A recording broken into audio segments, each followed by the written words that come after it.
Hi everyone, it's Gary Nicholson here from Mountain Weather Information Service. This is your planning outlook on Thursday the 5th of September. Now on balance, it looks as though the next week to 10 days is still dominated by westerly winds as the tail end of Atlantic hurricanes gets dragged into the jet stream, skirting toward the northern side of the British Isles. So some further rain, some further strong winds or gales at times on the mountains, but interspersed with ridges of higher pressure and better days in there at times, and maybe just a hint again as we go through the later part of next week of pressure tending to build. The trouble we're finding at the moment is getting that high pressure to build for any length of time, and it's complicated at the moment by these tropical systems in the Atlantic, and that's one at this time of year that often throws that double six into the forecasting models. Hurricane Dorian, that has been a very significant event around the Bahamas, skirting up the eastern seaboard of the States, will be moving off toward the eastern side of Canada as you go into the early part of next week. We've also got Tropical Storm Gabrielle, which is over the mid-Atlantic. That will also be moving its way slowly north and northwestwards and then turn more toward the northeast and also get dragged into the mix in our direction next week too. We'll see more of that in a moment. Let's have a look at the short-range details. Friday's chart, first of all, a windy day with gales across many of the mountains as yet another area of low pressure and fronts passes eastwards. The front, which is draped across England and Wales, will clear slowly to the south and east as time goes on, to a gradually improving picture for the Pennines and Wales through the day. Showers will be affecting western Scotland at times, some frequent rain, the odd heavy burst, some hail, an isolated rumble of thunder not to be ruled out, driest across the eastern side of the Highlands.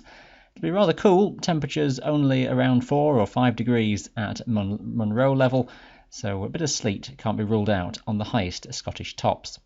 Now here's an improvement. Saturday sees a ridge of high pressure, and that's something we've not really seen for a little while. It's only quite short-lived because there's some further fronts over the Atlantic, but for Saturday at least, it looks a fair day for most places. One or two residual light showers can't be just ruled out, but overall it's dry and cloud should break above most higher tops. Winds are pretty light as well. Temperatures on the cool side, but feeling pleasant in some sunshine and those lighter winds.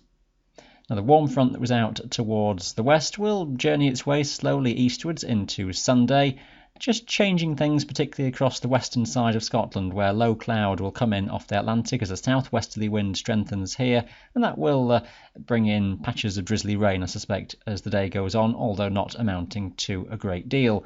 Some low cloud could just fringe onto Dumfries and Galloway, and maybe some patches around Irish Sea coast elsewhere, but for the most part, England, Wales, the eastern side of Scotland should stay dry with cloud above the hills much of the day, and winds are pretty light here as well. Chilly start, but temperatures relatively pleasant throughout the day. Now those fronts toward the northwest look as though they move quite quickly eastwards through overnight Sunday into Monday, a spell of heavy rain coming through. That's slow to clear perhaps across England and Wales, but looks as though it gets through across Scotland to leave a few heavy showers possibly across western mountains. It's all going to depend exactly on timing by this point, so keep an eye on the latest local forecasts. Risk of a windy day and risk of becoming cool. Again, as that cold front passes through, temperatures will tend to drop.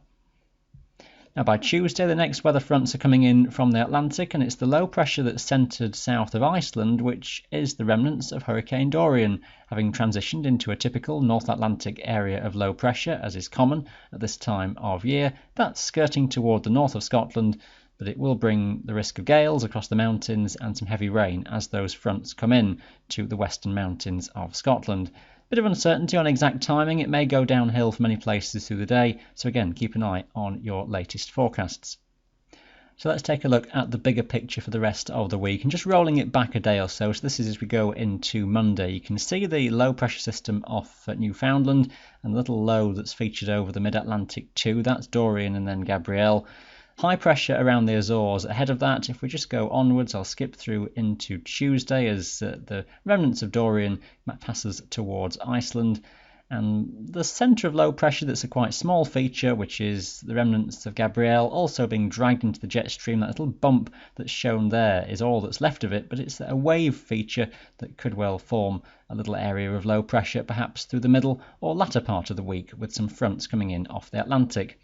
All the while, we've got high pressure between the Azores, Biscay and the south of Ireland, and that will always try and build its way slowly towards us, and what finally happens to Gabrielle will have a role to play on what that high does in terms of where everything moves about in the second half of next week. And some indications are a bit more optimistic that eventually all that remnant tropical energy starts to help the high pressure system build in our direction. And some models are more optimistic than others, but this heading onwards, say towards next weekend around the 14th, 15th, would just start to build that high a little bit further, and perhaps more of the British Isles gets under drier and somewhat warmer conditions with the winds from the southwest. A lot to play for with that. I'd suggest it's still almost a mixed regime coming in from the Atlantic with just that hint of something a little bit better. So pretty much more of the same in many respects over the next week to 10 days. Some better days in there at times. We're always watching what happens to these former tropical systems once they're developing at this time of year. We'll update you again in the next video. I'll put that out for you on Sunday. Thanks for watching today. Bye for now.